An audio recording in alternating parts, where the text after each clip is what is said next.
રાધે રાધે. આજના આ સત્રમાં તમામ ગુજરાતી પ્રેમીઓનું ખૂબ ખૂબ સ્વાગત છે. અ, આજના આપણા આ ઊંડાણપૂર્વકના અભ્યાસમાં આપણે એક બહુ જ રસપ્રદ અને આધ્યાત્મિક વિષય પર ચર્ચા કરવાના છીએ. રાધે રાધે. બિલકુલ. અને આજનો વિષય એવો છે જે સીધો આપણા મન અને આપણી રોજબરોજની માનસિકતા સાથે જોડાયેલો છે. હા, કારણ કે આજે આપણે શ્રી પ્રેમાનંદજી મહારાજના સત્સંગના અમૂલ્ય વિચારો પર ચર્ચા કરીશું. અને આપણા જે સ્ત્રોતો છે એની માહિતી આપણને gujaratiTV.com પરથી મળી છે. અને આખું જે સંકલન છે એ સેવક માધવ જાસ્પરા દ્વારા કરવામાં આવ્યું છે. બરાબર છે. અને આજના આ સત્રનું આપણું મિશન બહુ સ્પષ્ટ છે. આપણે એ સમજવાનું છે કે કેવી રીતે જેને આપણે દેહાભિમાન કહીએ છીએ એટલે કે અહંકાર એનાથી મુક્ત થઈને સાચી ભક્તિ તરફ જઈ શકાય. અને સાથે જ જીવનનો જે સૌથી મોટો ભય છે મૃત્યુનો ડર. હા, એક્ઝેક્ટલી. એ મૃત્યુના ડરને કેવી રીતે જીતી શકાય? જો જ્યારે મેં આ માહિતી વાંચીને ત્યારે મને સૌથી વધુ આશ્ચર્ય એ વાતનું થયું કે આમાં માત્ર કોઈ ધાર્મિક ઉપદેશ નથી. આમાં માનવ મનોવિજ્ઞાન અને જીવન જીવવાની કળાના એટલા અદ્ભુત રહસ્યો છે જે આપણે રોજ અનુભવીએ છીએ. સાચી વાત છે. આ સત્સંગના જે પ્રશ્નો છે અને મહારાજજીના જે જવાબો છે એ આપણા આધુનિક જીવનના સંઘર્ષો સાથે સીધા કનેક્ટ થાય છે. તો શરૂઆત કરીએ એક બહુ જ રસપ્રદ પ્રશ્નથી. છત્તીસગઢના કવિતા ગોયલજીનો એક પ્રશ્ન સ્ત્રોતમાં આપેલો છે. એમણે બહુ જ નિખાલસતાથી કહ્યું કે જ્યારે મીરાબાઈ, કર્માબાઈ કે સખુબાઈ જેવા મહાન ભક્તો વિશે સાંભળે છે ને ત્યારે એમને પણ એવી ઈચ્છા થાય છે કે લોકો એમને પણ યાદ રાખે. હા, મતલબ એક મહાન ભક્ત તરીકે એમની પણ વાહવાહી થાય. હા, બસ એ જ. તો આમાં ખોટું શું છે? મતલબ પ્રેરણા તો મળે ને સારા કામ કરવાની. એ પ્રથમ નજરે આપણને એવું જ લાગે કે આ તો બહુ સારો વિચાર છે. પણ મહારાજજીએ આનું બહુ જ સચોટ વિશ્લેષણ કર્યું છે. એમણે આને દેહાભિમાન એટલે કે શરીરના અહંકારની જાળ કહી છે. અહંકારની ઝાડ? પણ કેવી રીતે? જુઓ, પોતાની વાહવાહીની ઈચ્છા રાખવી, લોકો મારું નામ લે એવી ખેવ ના રાખવી એ ખરેખર તો એક મલિન વાસના છે. કારણ કે આમાં કેન્દ્રમાં ભગવાન નથી, પણ આપણો પોતાનો હું છે. એટલે કે સોશિયલ મીડિયા પર સારા કામનો ફોટો મૂકીને લાઇક્સની રાહ જોવી એના જેવું જ થયું આ તો. બિલકુલ જ. મહારાજજી સમજાવે છે કે આ નાશવંત શરીરના યશ ગાવાથી ફાયદો શું? આજે લોકો વાહવાહી કરશે પણ કાલે જ એ યશના કાગળો રદ્દી બની જવાના છે.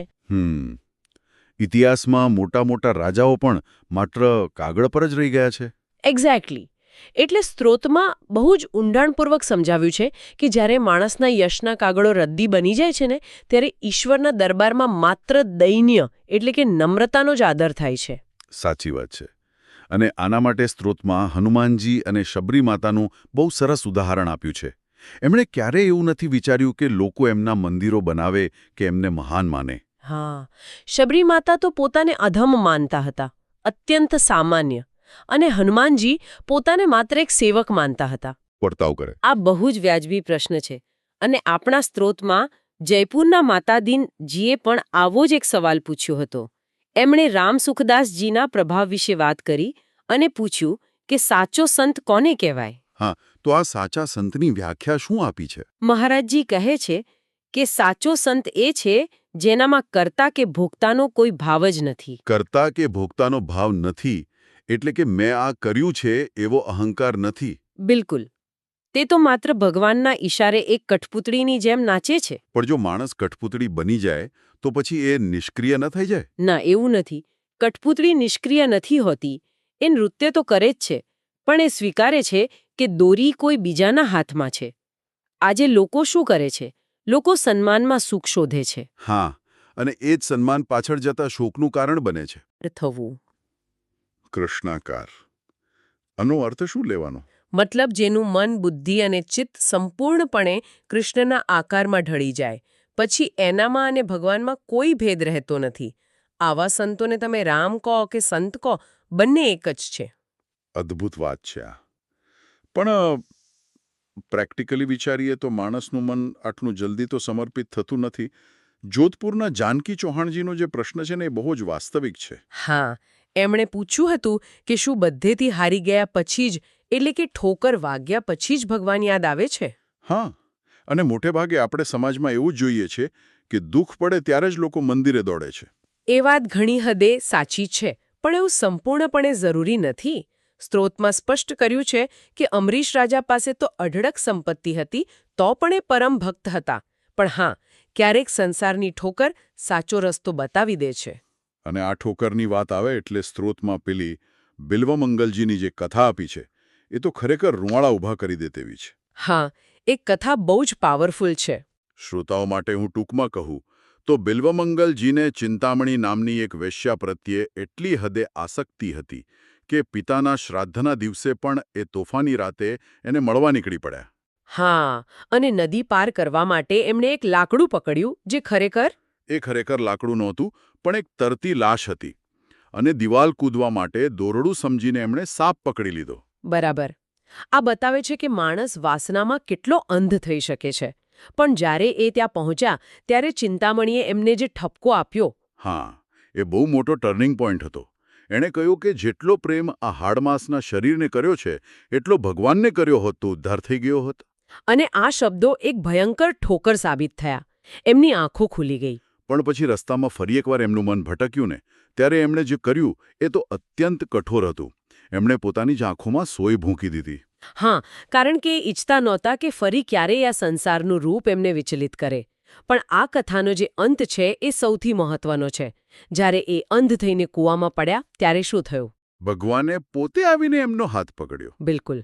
અને આનો સારાંશ એ છે કે બિલ્વમંગલજીના કિસ્સામાં ઠોકર એક નિમિત્ત બની. પણ ભક્તિનું મૂળ કારણ માત્ર ઠોકર નથી હોતું. તો મૂળ કારણ શું છે? સાચો માર્ગ તો સત્સંગ અને સાધુઓનો સંગ જ છે. ઠોકર માત્ર તમને જગાડે છે, પણ રસ્તો તો સત્સંગ જ બતાવે છે. અને સાચા માર્ગની વાત કરીએ એટલે ગુરુની જરૂર તો પડે જ.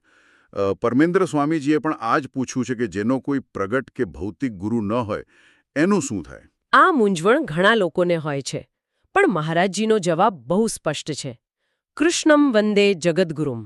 એટલે કે પરમાત્મા પોતે જ ગુરુ છે? હા, જો તમે સાચા હૃદયથી પ્રાર્થના કરો તો ભગવાન સ્વયં ગુરુ રૂપે આવે છે, અથવા તો તમને કોઈ યોગ્ય ગુરુ સુધી પહોંચાડી દે છે. આનો અર્થ એ કે આંતરિક તડપ વધુ જરૂરી છે. અને આંતરિક સ્થિતિની વાત આવે એટલે દિલ્હીના અંજલિજીનો પ્રશ્ન યાદ આવે. એમણે પૂછ્યું હતું કે ભોરી સખી જેવી સ્થિતિ, જ્યાં ભગવાન સિવાય કંઈ ન ગમે એવી ઉચ્ચ સ્થિતિ કેવી રીતે પ્રાપ્ત કરવી? આનામાં જે યજ્ઞ થતા એની સામગ્રી પણ હવે પવિત્ર રહી નથી. અન્ન અને જળ બધું દૂષિત છે. તો પછી રસ્તો શું છે? માત્ર ભગવાનનું નામ, રાધા રાધા રટણ કરવો કે કોઈ પણ નામ જપવું, એ જ આંતરિક તડપ જગાડવાનો સૌથી સરળ અને પવિત્ર રસ્તો છે. એટલે કામ કરતા કરતા પણ મનમાં નામ જપ ચાલતો રહેવો જોઈએ. સાચી વાત છે. હવે આપણે સત્રના સૌથી ગંભીર મુદ્દા તરફ જઈએ. સુમનજીએ માનવજાતના સૌથી મોટા ડર વિશે પૂછ્યું છે. મૃત્યુનો ભય. હા, ભગવાનને પ્રેમ કરવો છે, પણ જીવવાની ઈચ્છા અને મરવાનો ડર વારંવાર આડે આવે છે. આ ડર પાછળનું મનોવિજ્ઞાન શું છે? આ સમજવા જેવું છે.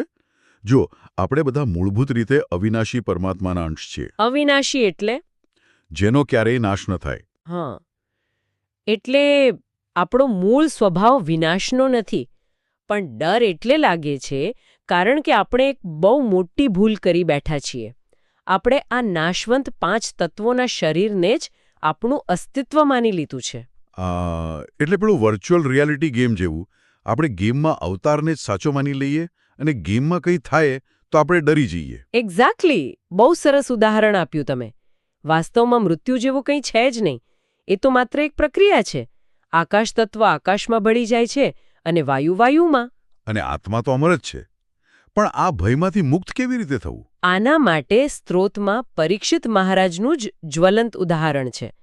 એમને શ્રાપ હતો કે 7મા દિવસે તક્ષક નાગ કરડવાથી એમનું મૃત્યુ થશે. મતલબ મોતનું કાઉન્ટડાઉન ચાલુ થઈ ગયું હતું. હા, પણ એમણે સતત 7 દિવસ સત્સંગ સાંભળ્યો. અને એ સત્સંગથી એમની બુદ્ધિ એટલી શુદ્ધ થઈ ગઈ કે નાગ કરડવાનો ડર જ ખતમ થઈ ગયો. એટલે જાણે નામ જપ અને સત્સંગથી જ્ઞાન પ્રગટે છે ત્યારે મૃત્યુ ડર મટીને એક મહોત્સવ બની જાય છે. જૂના વસ્ત્રો ત્યજીને પ્રભુ તરફ જવાની ઉજવણી. બિલકુલ. જ્ઞાન આવ્યા પછી સંપૂર્ણ નિર્ભયતા છે. ખરેખર આ બહુ જ દીપ વાત છે. તો ચાલો હવે આજના આ અદ્ભુત સત્રનો સારાંશ કાઢીએ. આપણે સમજ્યા કે અહંકાર છોડવો, સત્સંગનો આશરો લેવો અને સતત નામ જપ કરવો એ જ ભયમુક્ત જીવનની ચાવી છે. હા, અને આજના સત્રના અંતે હું આપણા શ્રોતાઓ માટે એક પ્રશ્ન મૂકવા માંગતી હતી. ચોક્કસ, જણાવો. જુઓ, જો આપણો અહંકાર અને આપણી ઓળખ માત્ર થોડા કાગળો પૂરતી જ સીમિત રહેવાની હોય, તો શું આપણે આપણી ઊર્જા એ સાબિત કરવામાં વેડફવી જોઈએ કે આપણે કોણ છીએ, કે પછી એ શોધવામાં લગાવવી જોઈએ કે આપણે ખરેખર કોના અંશ છીએ? અદ્ભુત. આ પ્રશ્ન ખરેખર વિચાર તો કરી મૂકે તેવો છે. આંતરખોજ માટે બહુ જ જરૂરી. તો આ સાથે જ આપણે આ સત્રની પૂર્ણાહુતિ તરફ જઈએ. બિલકુલ. આજના આ વિશેષ સત્રની માહિતી GujaratiTV.comના સૌજન્યથી આપણને મળી છે. અને આ સુંદર સંકલન આપણા સુધી પહોંચાડવા માટે સેવક માધવ જાસ્પરાનો ખૂબ ખૂબ આભાર. હા, એમનો પ્રયાસ ખરેખર સરાહનીય છે. અને આપણા તમામ શ્રોતાઓને એક ખાસ અપીલ છે. જો આજના વિચારો ગમ્યા હોય તો અમારી ચેનલને લાઇક, શેર અને સબસ્ક્રાઇબ કરવાનું બિલકુલ ચૂકશો નહીં. અને હા, કોમેન્ટ બોક્સમાં તમારો અભિપ્રાય એટલે કે રિવ્યૂ ચોક્કસથી મોકલી આપજો. અમને તમારા વિચારો વાંચવા ગમશે. તો ફરી મળીશું. ત્યાં સુધી રાધે રાધે. રાધે રાધે.